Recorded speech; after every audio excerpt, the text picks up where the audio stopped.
ഇനി പ്രവാസ ലോകത്തെ വാർത്തകൾ നോക്കാം.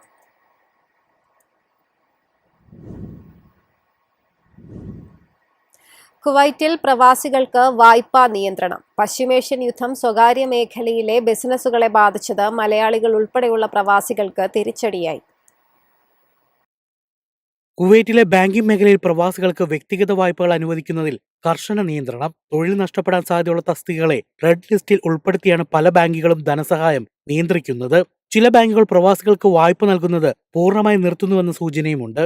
പ്രവാസികൾക്ക് അനുവദിക്കുന്ന വായ്പാ തുക അവരുടെ സർവീസ് ആനുകൂല്യങ്ങൾക്ക് തുല്യമോ അതിനേക്കാൾ 20% കുറവോ ആയിരിക്കണമെന്ന് ബാങ്കുകൾ നിബന്ധന വയ്ക്കുന്നു.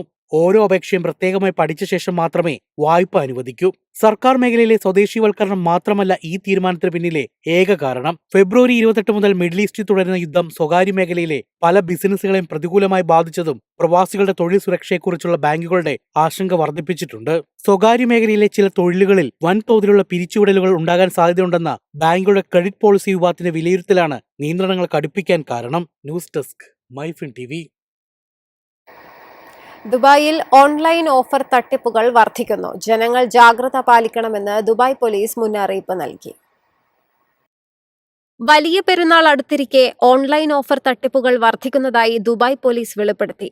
യാത്രാ ടിക്കറ്റ് മുതൽ ഡ്രസ് വരെ വ്യാജ ഓഫർ നൽകി പണം തട്ടാൻ ശ്രമം ഉണ്ടാകുമെന്നാണ് മുന്നറിയിപ്പ്. വ്യക്തിഗത അക്കൗണ്ടുകളിലേക്ക് പണം കൈമാറി ഷോപ്പിംഗ് നടത്തരുതെന്നും പോലീസ് മുന്നറിയിപ്പ് നൽകി. ഓഫറുകൾ വഴി ഉപഭോക്താക്കളെ വലയിലാക്കുന്നതാണ് തട്ടിപ്പുകാരുടെ രീതി. വിമാന ടിക്കറ്റ് ബുക്കിംഗ്, വസ്ത്രവ്യാപാരം, ഇലക്ട്രോണിക് വസ്തുക്കളുടെ വിൽപ്പന തുടങ്ങി വിവിധ മേഖലകൾ ഇത്തരക്കാർ തട്ടിപ്പിനായി ഉപയോഗിക്കുന്നു. ആകർഷകമായ ഓൺലൈൻ ഓഫറുകളുമായി ഉപഭോക്താക്കളെ സമീപിക്കുന്നതാണ് ഇത്തരക്കാരുടെ രീതി. എന്നാൽ മിക്കപ്പോഴും ഇത്തരത്തിൽ ബുക്ക് ചെയ്യുന്ന സാധനങ്ങളോ സേവനങ്ങളോ ഉപഭോക്താക്കൾക്ക് ലഭിക്കാറില്ല. അഥവാ കിട്ടിയാലും ഓൺലൈൻ പരസ്യത്തിൽ പറഞ്ഞിരിക്കുന്നതിൽ നിന്ന് വിഭിന്നമായി ഗുണമേന്മയില്ലാത്തവയാകും ലഭിക്കുക. ഡീൽ അവസാനിച്ചു കഴിഞ്ഞാൽ ഈ സൈറ്റുകൾ അപ്രത്യക്ഷമാകും. ഓൺലൈൻ അക്കൗണ്ടുകളുടെ ആധികാരികത എപ്പോഴും പരിശോധിക്കണം. വ്യക്തികൾ അക്കൗണ്ടുകളിലേക്ക് പണം നൽകി ഷോപ്പിംഗ് നടത്തരുതെന്നും പോലീസ് മുന്നറിയിപ്പ് നൽകി. തട്ടിപ്പിന് ഇരയാവുകയോ സംശയകരമായ അക്കൗണ്ടുകൾ ശ്രദ്ധയിൽപ്പെടുകയോ ചെയ്താൽ പോലീസിൽ അറിയിക്കേണ്ടതാണ്. News desk MyFin TV.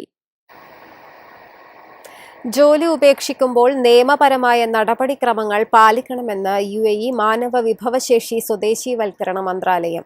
നിയമലംഘകർക്ക് 1 വർഷം വരെ പുതിയ വർക്ക് പെർമിറ്റ് നിഷേധിക്കുമെന്ന് മുന്നറിയിപ്പ് നൽകി. UAEയിൽ നിയമപരമായ നടപടിക്രമങ്ങൾ പാലിക്കാതെ ജോലി ഉപേക്ഷിക്കുന്നവർക്ക് 1 വർഷം വരെ പുതിയ വർക്ക് പെർമിറ്റ് നിഷേധിക്കപ്പെട്ടേക്കാമെന്ന് മാനവ വിഭവശേഷി സ്വദേശീവത്കരണ മന്ത്രാലയം അറിയിച്ചു. നിലവിലെ ജോലി രാജിവെച്ച് പുതിയ ജോലിയിലേക്ക് മാറാൻ ആഗ്രഹിക്കുന്നവർക്കായി പുറത്തിറക്കിയ പുതിയ നിർദ്ദേശത്തിലാണ് ഇക്കാര്യം വ്യക്തമാക്കുന്നത്.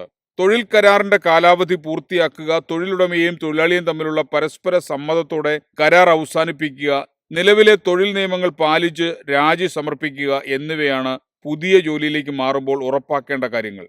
ഇത്തരം സാഹചര്യങ്ങളിൽ പുതിയ വർക്ക് പെർമിറ്റ് ലഭിക്കുന്നതിന് തടസ്സങ്ങൾ ഉണ്ടാകുകയില്ല. എന്നാൽ പ്രൊബേഷൻ കാലയളവിൽ കൃത്യമായ നോട്ടീസ് കാലാവധി പൂർത്തിയാക്കാത്ത സാഹചര്യത്തിൽ 1 വർഷം വരെ പുതിയ വർക്ക് പെർമിറ്റ് നിഷേധിക്കപ്പെട്ടേക്കാം. തൊഴിലുടമയുടെ പരാതി വിശദമായി പരിശോധിച്ച ശേഷമാകും മന്ത്രാലയം ഇക്കാര്യത്തിൽ തീരുമാനം കൈക്കൊള്ളുക.